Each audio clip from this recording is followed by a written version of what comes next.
Good morning mga kasarye. Mega love shout out po sa lahat. And welcome to my mini garden. Ayan, my mini garden. So for today's vlog, ako po ay mag-aayos muna dito sa aking mini garden. So tara guys, let's go!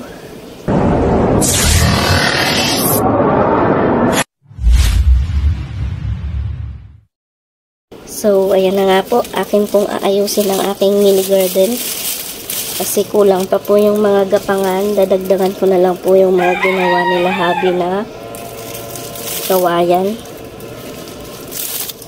Para po may magapangan ang mga ampalaya bago pa sila magmulaklak. Dahil marami na, dahil ang sitaw po ay namumulaklak na mga kasarye. Kaya, ayan po oh. Kita ba? So, mamaya ikutin ko po kung ano po yung mga halaman ko dito. Nakaramihan po ay nasa mga paso-paso lang po. So, maglalagay po muna ako ng mga tali para magapangan ng mga tanim. Dahil po sila ay nakaakyat na dito sa taas. So, kailangan ko na po silang lagyan habang ano po, hindi pa namumulaklak itong mga ampalaya. Dahil kapag ito'y namulaklak at ginalaw mo ay sigurado magka-kandatang-tang ang kanilang mga bulaklak. Kaya uunahan ko na po lagyan ng mga gapangan para makaakyat po sila dito sa taas sa ginawa nila habi. So, ayan. Kailangan po natin ng tali, mga kasarye. Para po ay may gapangan sila. So, ayan. Yung mga straw na ito ay galing lang po ito sa, sa pag nag-grocery. Tinatago ko. Si Habi naman ay nangaasar sa akin yan minsan. Para daw akong matanda. Ang hilig ko daw magtago-tago. Eh, tingnan nyo naman. Sa pagtago ko nitong mga straw na pag binabox yung grocery ay maraming ganito, tali. Tinatago ko lang po. Dahil magagamit pa. So, ayan na nga po. Nagamit ko na. Dito sa multing Harden ni Angelica. So, ayan. Tadan.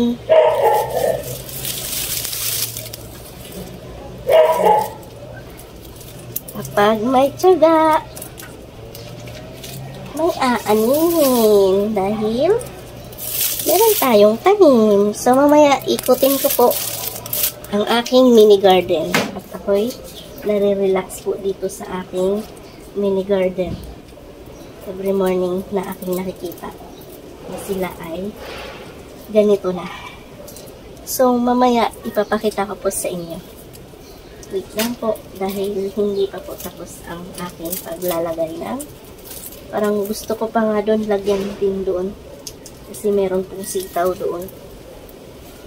Tapos nanghihinayang ako sa blue turnip ba. Gusto ko sanang tanggalin.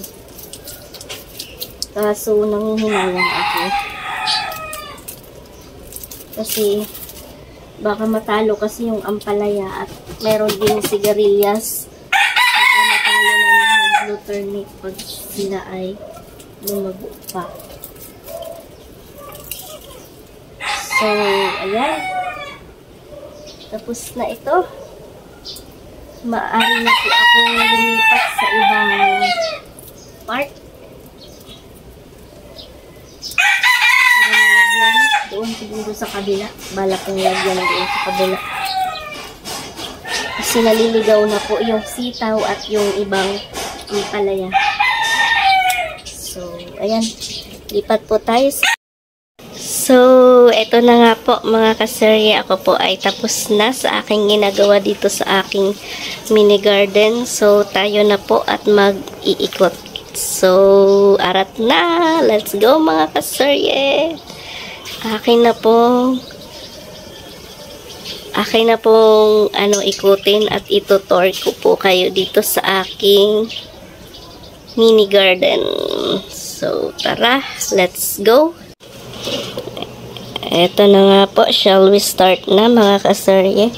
Dito po tayo sa aking pinapatubong orchids. Ayan, maliit pa lang yung kanyang suloy dyan sa coconut husk. So, ayan.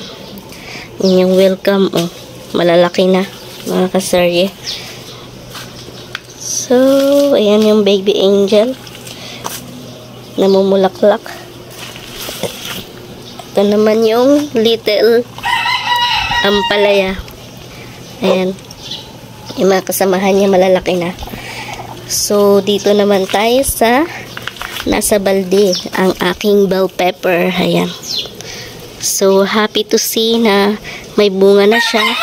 Kasi dati, ang dami niyang bulaklak, hindi siya namumunga. Laging nalalagas. So, ayan na siya, mga kasarye. Nasa balde lang po yan. Pero, ayan, ang dami-dami na niyang bunga. So, ayan. Ang dami niyang bunga, mga kasarye. Oh. Ayan, ang daming bunga. Nakakatuwa ang aking bell pepper. Actually, mga kasarye, marami yan sila. Pero, ito lang po yung nabuhay at namunga. So, ayan. Marami ring bulaklak. So, pinatibay na siya. Kasi kahit malakas ang ulan ay hindi na po yan na kakandalaglagan. So, ayan. Marami ng bunga. So, nakakatuwa lang. At dito naman ay ang blue ternate. Ayan. Ayan, mamumulaklak na yung blue ternate. O, mag-i-start na siya. Bala ko sanang bunutin yan kasi parang mag-aagaw pansin na sila ng ampalaya. O, kasi magkatabi sila sa ampalaya. Tumubo lang naman po yung blue ternate dyan kasi hindi ko naman po yan tinanim. So, eto po yung mga pechay. Pinagtatanim ko po dito kalat-kalat. Di ko na nga yan naayos kasi dapat yan ay kinakalkal ang lupa, yung gilid niya para lumago at tumaba at babawasan yung mga dahon. Yung ayan, yung ampalaya ay gumapang na pataas. Nakakatuwa ang taba na niya. Oh, ang lapad na ng kanyang mga dahon. So, ayan, nakakatuwa. Ayan na po siya. Oh, sobrang lago niya na. Ayan. Pag-iwanan na yung isang maliit na una kong pinakita. Ayan, sobrang lago na niya. Kaya naman po ako ay nagdagdag na ng gapangan dahil aabutan na ng pamumulaklak bago ko sila gagalawin. So, dinagdagan ko na ulit sila ng kanilang kakapitan. Ito po, oh. Ayan, yung straw. Dinagdag ko na po dun sa ginawa ko kanina. So, ito naman po yung native. Akala ko bell pepper. Pero hindi pala. Native siya. Yung maliliit na sili. Ayan o. Maliliit lang pero napakaanghang. So, meron din po ako dito. Luya. Ayan. Meron akong luya dito. So, ayan. Ang taba na niya. Pwede na rin po yan sa paksiw. Ang dahon niya. Pailalim lang. Masarap na po yan. Ayan, dalawa yan sila. Nandito rin sa, yung parang tela. Parang paso din pero tela. So, ayan. Dito naman po tayo. Meron ditong sitaw. Ayan. Tapos merong okra. Ayan yung okra. Mga ladyfinger, mga kasaryo. Nag-start na rin mamulaklak. Ayan, may isang papaya doon. So, ito pa po yung mga okra. Ayan. Ayan, namumulaklak na mga kaserye. Ayan, oh. Namumulaklak na ang ating ladyfinger. So, eto, tatlo pala yung luya na naitanim ko. Ayan, oh. Ayan, ginger. So, ito naman yung iba pang pechay. Nilagay ko sila sa bote ng soft drinks. Ayan. Ito pa. Ayan. Nalunod yan sa sa ulan. Kaya nagkaganyan po yung pechay. At ito naman yung siling haba, yung siling green, hindi ko pa po nailipat ng ayos. Ayan. Tapos, ito naman yung eggplant. Ayan. Ayan. Sana'y tumaba. Bago lang po yan. Pero malaki-laki na. Ayan. Meron pa ditong pechay. Ayan. Ito naman po yung kale. Ayan. Marami po akong tinanim na kale. Pero dalawa lang po ang lumago. Ayan. At parang mamamatay pa yung isa. Sana ay magtuloy-tuloy. So, lipat po tayo doon sa kabila. Meron pa po doon. Ayan. Ayan pala o yung alugbati mga kaserye. Yung ayaw na gulay ni Habi kasi lasang lupa daw. Pero gusto ko rin pong kainin yan kasi maganda rin po ang benefits niyan. So, ayan. Ayan siya guys. So, eto. Nakita ko kasi yung sitaw mga kaserye ay namulaklak na at meron na ring isang bunga. So, ayan po yung panganay natin dito sa mini garden. So, ayan. Kaya po ako ay naglagay na ng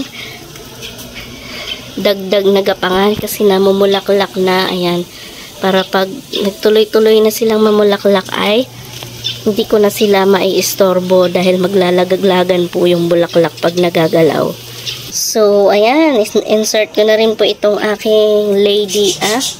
Ano na ba to? Ako, nakalimutan ko yung pangalan niya. Lady A1. At ito rin po yung bigonia. Ayan, namulaklak na rin yung bigonia. Ayan. Dancing lady pala. Naku po, nakalimutan. Nagblanko. So, ayan. Ito yung aking mini garden, mga kaserye. So, ito. May isa pang ampalaya dito. Kaya, extension talaga ng pagapangan. So, ito yung ginawa ko kanina. Ayan. Nag-extension ako. Tapos, ito pa yung isang ampalaya. Ayan. Nasa taas na rin siya. Maakyat na rin. At ito po yung last na aking tanim. Ito ay ang sigarilyas. So, ayan. Ayan, sigarilyas. So, nasa taas na po siya. Ayan na, gumapang na po sa taas. Ayan. So, ayan lang po mga kaserye. Dito po kasi sa tabi ng sigarilyas may tinanim akong cucumber dyan. At namalayan ko na lang ay kinain na ng uod yung kanyang puno. Dalawa po yung nabuhay pero wala, nag-last din kasi kinain ng uod. So, ayan lang po mga kaserye ang ma-share ko sa inyo. Thank you for watching and God bless everyone. Bye-bye.